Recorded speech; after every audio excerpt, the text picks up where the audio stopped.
सुप्रभात देवियों और सज्जनों, मैं कर्नल सोफिया कुरैशी और मेरे साथ विंग कमांडर व्योमिका सिंह आज आपको 6 से 7 मई 2025 की रात 1:05 से 1:30 बजे के बीच भारतीय सशस्त्र बलों द्वारा अंजाम दिए गए ऑपरेशन सिंदूर के बारे में जानकारी देंगे। ऑपरेशन सिंदूर 22 अप्रैल को पहलगाम में हुए विभत्स आतंकवादी हमले के शिकार मासूम नागरिकों व उनके परिवारों को न्याय देने के लिए लॉन्च किया गया था। इस कार्रवाई में 9 टेररिस्ट कैंप्स को टारगेट किया गया और पूरी तरह से इसे बर्बाद किया गया। पाकिस्तान में पिछले 3 दशकों से टेरर इंफ्रास्ट्रक्चर का निर्माण हो रहा है। इसमें recruitment, indoctrination centres, training areas व लॉन्च पैड शामिल थे, जो पाकिस्तान और पाक अधिकृत जम्मू कश्मीर POJK दोनों में फैले हैं। Operation Sindoor was launched by Indian Armed Forces to deliver justice to the victims of Pahalgam terror attack and their families. 9 terrorist camps were targeted and successfully destroyed. Over the last 3 decades, Pakistan has systematically built terror infrastructure. It is a complex web of recruitment and indoctrination centers, training areas for initial and refresher courses, and launch pads for handlers. These camps are located both in Pakistan as well as Pakistan-occupied Jammu and Kashmir areas. Some of the well-known training camps are located, as you can see on the screen. They are distributed from Savai Nala in the north, counting to approximately 21, ending at Bhagalpur to the south. इन लक्ष्यों का चयन विश्वसनीय intelligence सूचनाओं के आधार पर हुआ ताकि आतंक गतिविधियों की रीढ़ तोड़ी जा सके, और यह खास ध्यान दिया गया कि निर्दोष नागरिकों और सिविलियन इंस्टॉलेशन को नुकसान न पहुंचे। The selection of these targets for Operation Sindoor was based on credible intelligence inputs and role of these facilities in perpetrating the terror activities. The locations were so selected to avoid damage to civilian infrastructures and loss of any civilian lives. This was done with due diligence, and the camps selected for targeting and their engagement will now be shown to you one by one. POJK के target आपको बताना चाहूंगी। सबसे पहले सवाई नाला camp Muzaffarabad, जो कि POJK के लाइन ऑफ कंट्रोल से 30 किलोमीटर दूर है। यह एक लश्कर तौयबा का ट्रेनिंग सेंटर था।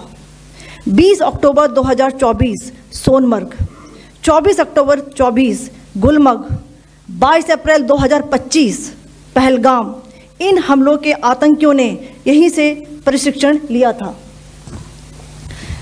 सैयदना बिलाल कैंप मुजफ्फराबाद, यह एक जैश ए मोहम्मद का स्टेजिंग एरिया है। यह हथियार, विस्फोटक और जंगल सर्वाइवल ट्रेनिंग का केंद्र भी था। गुलपुर कैंप कोटली, यह LOC से 30 किलोमीटर दूर था। लश्कर तौयबा का बेस था, जो रजौरी पुंछ में सक्रिय था। 20 अप्रैल 2023 को पुंछ में और 9 जून 2024 को तीर्थ यात्रियों के बस हमले में यहीं से आतंकी को ट्रेन किया गया था।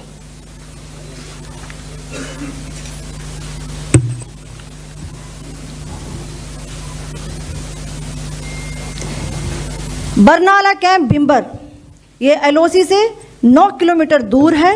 यहाँ पर हथियार, हैंडलिंग, IED व जंगल सर्वाइवल का प्रशिक्षण केंद्र था। अब्बास कैंप कोटली,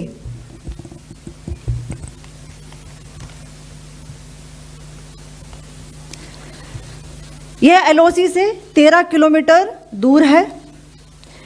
लश्कर तौयबा का फिदाइन यहाँ तैयार होता था। इसकी कैपेसिटी 15 टेररिस्ट को ट्रेन करने की थी।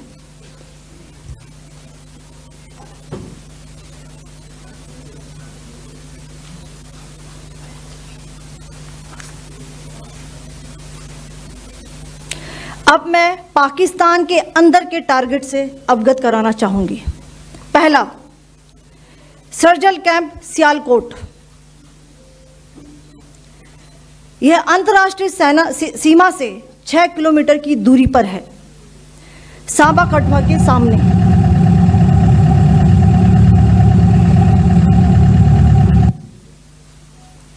मार्च 2025 में जम्मू एंड कश्मीर पुलिस के 4 जवानों की जो हत्या की गई थी, उन आतंकवादियों को इसी जगह पर ट्रेन किया गया था। दूसरा, महमूना जाया कैंप सियालकोट। यह 18 से 12 किलोमीटर आईबी से दूर था। हिजबुल मुजाहिदीन का बहुत बड़ा कैंप था।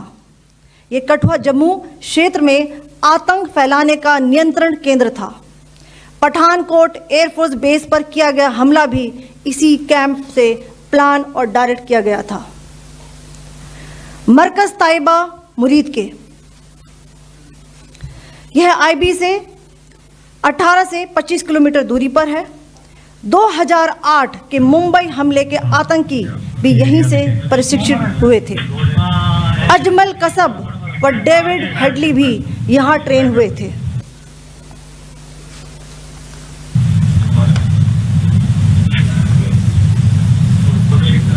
आगे दूसरा आया।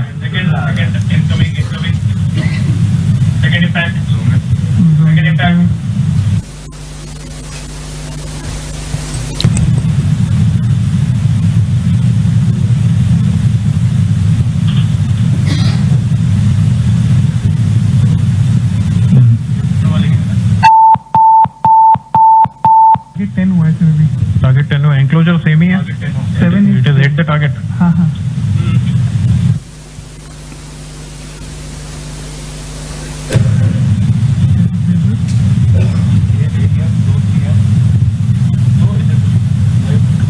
तीसरा आ गया सर, इम्पैक्ट। ओके, देखो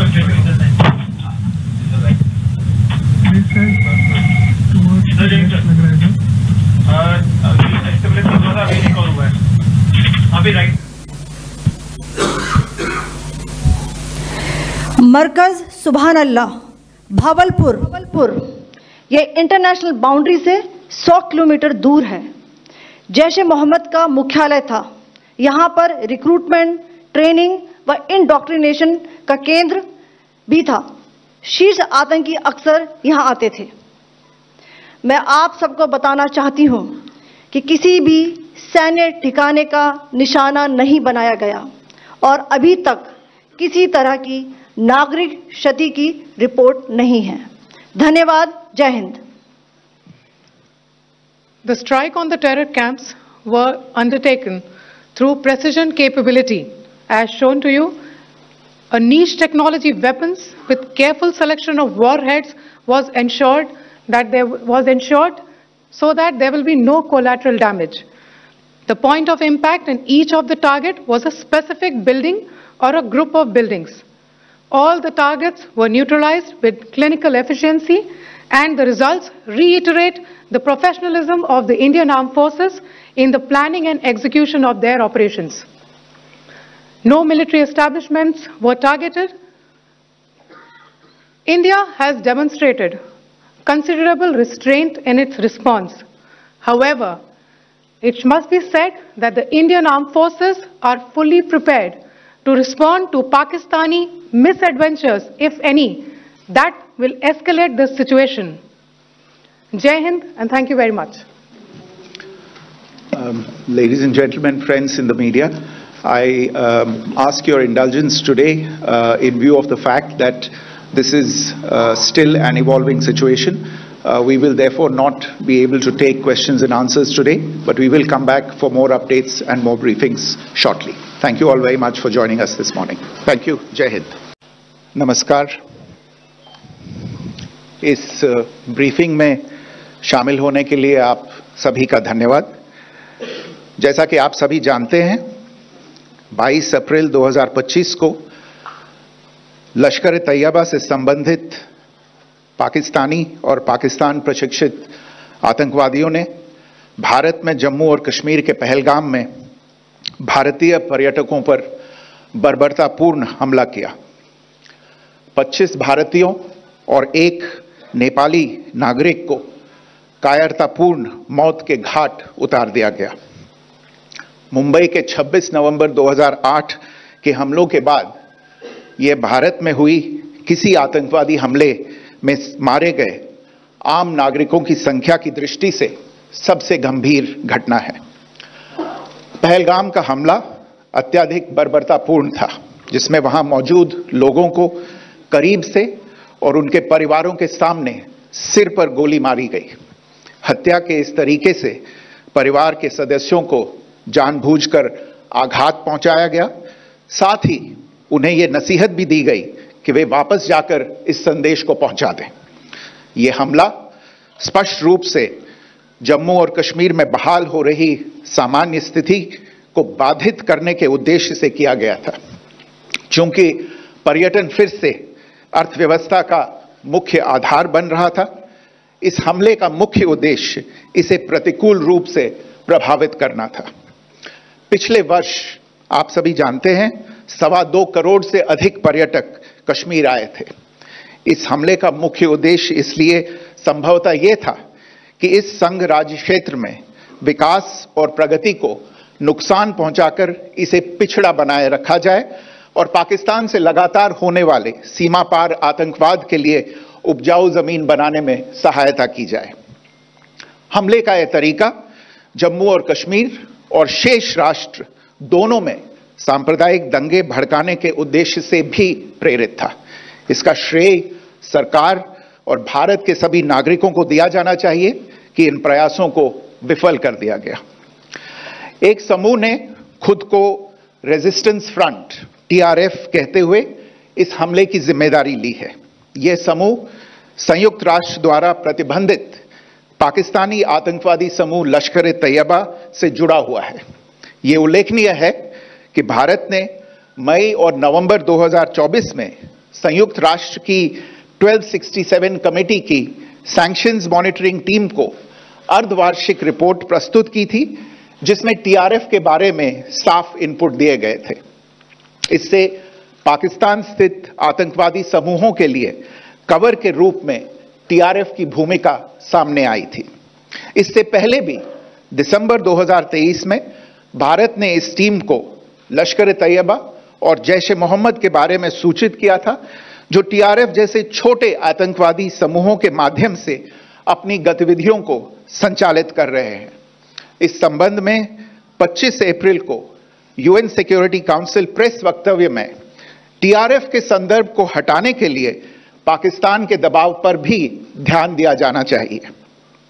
पहलगाम आतंकवादी हमले की जांच से पाकिस्तान के साथ आतंकवादियों के संपर्क उजागर हुए हैं।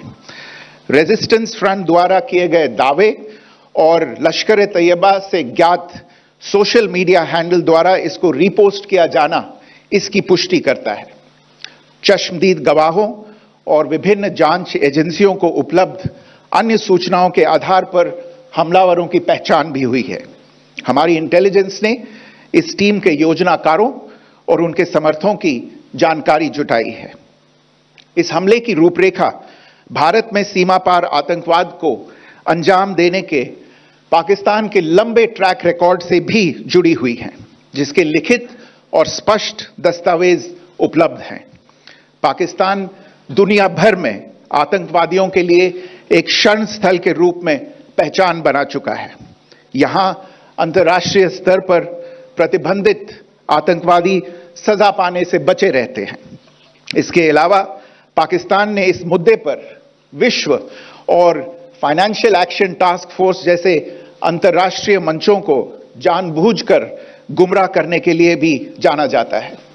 साजिद मीर का मामला, जिसमें इस आतंकवादी को पाकिस्तान ने मृत घोषित कर दिया था और फिर अंतर्राष्ट्रीय दबाव के परिणाम स्वरूप वो जीवित पाया गया, इसका सबसे स्पष्ट उदाहरण है। यह स्वाभाविक है कि पहलगाम में हुए इस This video is so blurry. I need to fix the resolution. 1, 2, 3. Yes, easy like. Yes, easy like that.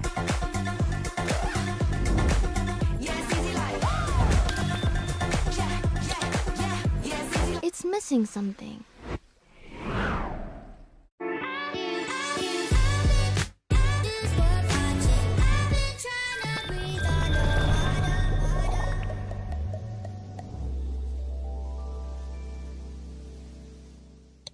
Pakistan द्वारा अपने क्षेत्र या अपने नियंत्रण वाले क्षेत्रों में आतंकवादियों की इंफ्रास्ट्रक्चर के विरुद्ध कार्रवाई करने के लिए कोई स्पष्ट कदम नहीं उठाया गया है। उल्टे वो इनकार करने और आरोप लगाने में ही लिप्त रहा है। पाकिस्तान आधारित आतंकवादी मॉड्यूल्स पर हमारी खुफिया निगरानी ने संकेत दिया है कि भारत के विरुद्ध आगे भी हमले हो सकते हैं। अतः इनको रोकना और इनसे निपटना दोनों को बेहद आवश्यक समझा गया। आज सुबह, जैसा कि आपको ज्ञात होगा, भारत ने इस तरह के सीमा पार हमलों का जवाब देने और उन्हें रोकने तथा उनका प्रतिरोध करने के अपने अधिकार का प्रयोग किया है। यह कार्रवाई नपीतुली, नॉन एस्केलेटरी, आनुपातिक और जिम्मेदारीपूर्ण है। यह आतंकवाद की इंफ्रास्ट्रक्चर को समाप्त करने और भारत में भेजे जाने वाले संभावित आतंकवादियों को अक्षम बनाने पर केंद्रित है। आपको यह भी स्मरण होगा कि 25 अप्रैल 2025 को संयुक्त राष्ट्र सुरक्षा परिषद ने पहलगाम आतंकवादी हमले पर एक प्रेस वक्तव्य जारी किया था, जिसमें आतंकवाद के इस निंदनीय कार्य के अपराधियों, आयोजकों, फाइनेंसरों और प्रायोजकों को जवाबदेह ठहराने और उन्हें न्याय के दायरे में लाने की आवश्यकता पर जोर दिया गया था। भारत की आज की इस कार्रवाई को इसी संदर्भ में देखा जाना चाहिए। Good morning. Thank you all for joining this briefing. As you are all aware, on April 22, 2025, Pakistani and Pakistan-trained terrorists belonging to the Lashkar-e-Taiba carried out a savage attack on Indian tourists at Pahalgam in Jammu and Kashmir in India. They murdered 26 people, including one national of Nepal, causing the largest number of civilian casualties in a terrorist attack in India since the 26 November 2008 attacks in Mumbai. The attack in Pahalgam was marked by extreme barbarity, with the victims mostly killed with headshots from close range and in front of their families. Family members were deliberately traumatized through the manner of the killing, accompanied by the exhortation that they should take back the message. The attack was clearly driven by the objective of undermining the normalcy returning to Jammu and Kashmir. In particular, it was designed to impact the mainstay of the economy, tourism, with a record 23 million tourists visiting the valley last year. The calculation presumably was that harming growth and development in the Union territory would help keep it backward and create fertile ground for continued cross-border terrorism from Pakistan. The manner of the attack was also driven by an objective of provoking communal discord, both in Jammu and Kashmir and the rest of the nation. It is to the credit of the government and the people of India that these designs were foiled. A group calling itself the Resistance Front has claimed responsibility for the attack. This group is a front for the UN-proscribed Pakistani terrorist group Lashkar-e-Taiba. It is notable that India had given inputs about the TRF in the half-yearly report to the monitoring team of the UN's 1267 Sanctions Committee in May and November 2024, bringing out its role as a cover for Pakistan-based terrorist groups. Earlier too, in December 2023, India had informed the monitoring team about Lashkar and Jaish-e-Mohammed operating through small terror groups such as the TRF. Pakistan's pressure to remove references to TRF in the April 25 UN Security Council press statement is notable in this regard. Investigations into the Pahalgam terror attack have brought out the communication notes of terrorists in and to Pakistan. The claims made by the Resistance Front and their reposting by known social media handles of the Lashkar-e-Taiba speak for themselves. Identification of the attackers based on eyewitness accounts as well as other information available to law enforcement agencies, has also progressed. Our intelligence has developed an accurate picture of the planners and backers of this team. The features of this attack also tie in with Pakistan's long track record of perpetrating cross-border terrorism in India, which is well documented and beyond question. Pakistan also has a well-deserved reputation as a haven for terrorists from around the world, with internationally proscribed terrorists enjoying impunity there. In addition, Pakistan has been known to willfully mislead the world and international forums, such as the Financial Action Task Force, on this issue.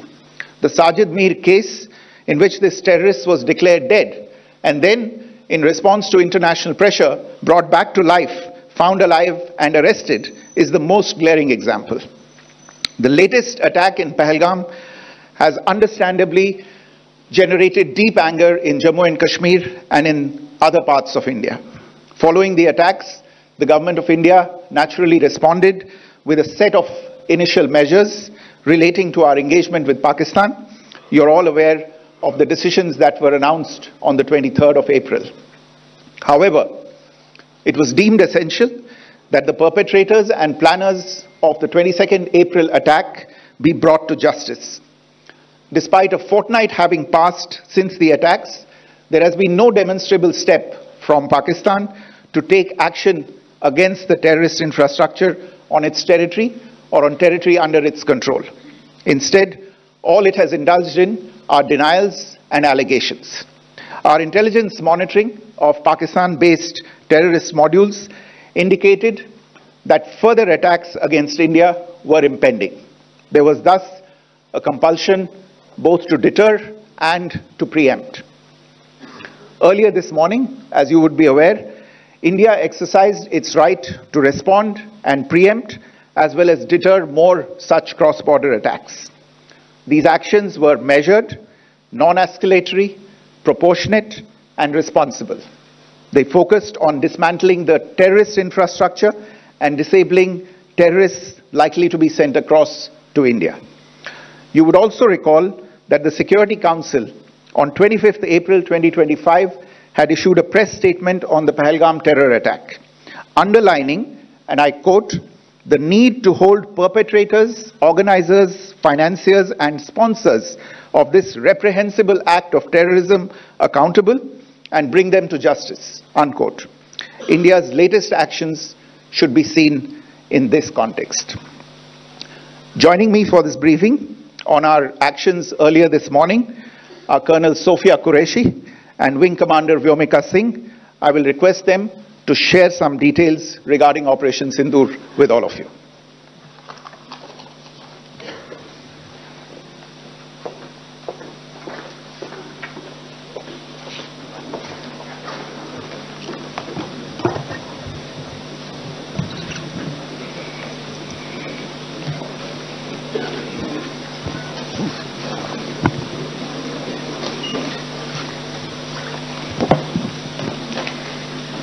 सुप्रभात देवियों और सज्जनों, मैं colonel Sophia Qureshi और मेरे साथ wing commander Vyomika Singh आज आपको 6 से 7 मई 2025 की रात 1:05 से 1:30 बजे के बीच भारतीय सशस्त्र बलों द्वारा अंजाम दिए गए ऑपरेशन सिंदूर के बारे में जानकारी देंगे। ऑपरेशन सिंदूर 22 अप्रैल को पहलगाम में हुए विभत्स आतंकवादी हमले के शिकार मासूम नागरिकों व उनके परिवारों को न्याय देने के लिए लॉन्च किया गया था। इस कार्रवाई में 9 टेररिस्ट कैंप्स को टारगेट किया गया और पूरी तरह से इसे बर्बाद किया गया। पाकिस्तान में पिछले 3 दशकों से टेरर इंफ्रास्ट्रक्चर का निर्माण हो रहा है। इसमें recruitment, indoctrination centres, training areas व लॉन्च पैड शामिल थे, जो पाकिस्तान और पाक अधिकृत